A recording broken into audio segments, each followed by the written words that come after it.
Bok drage pikulice, danas sam bila u šetnji i u obližnjoj livadi sam vidjela jedan lijepi cvijet.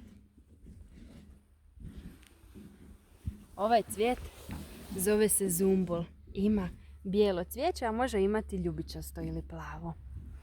Iskopala sam ga zajedno sa zemljom jer je njegov korijenčić, možete ga ovdje pogledat, već se ugrijao u zemlji. Ovdje sam iskopala jednu rupu i cvijet ćemo posaditi tu. To je isti cvijet kao i ovaj i možete vidjeti kako on izgleda. Gore su njegovi listići, a ovaj bijeli dio je skroz pod zemljom, baš kao i kod ovog. A ovdje dolje je lukovica i njegovi mali korijenčići koji crpe iz zemlje hranu i vodu. Prvo ćemo posaditi ovaj. Stavit ćemo ga u zemlju.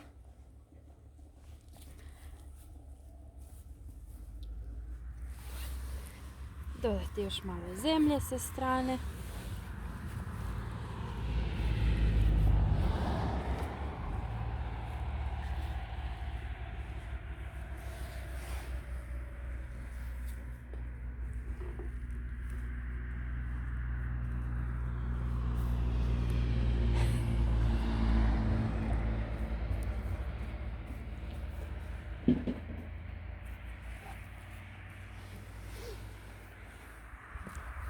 Malo ćemo učvrstiti u njegovu zemlju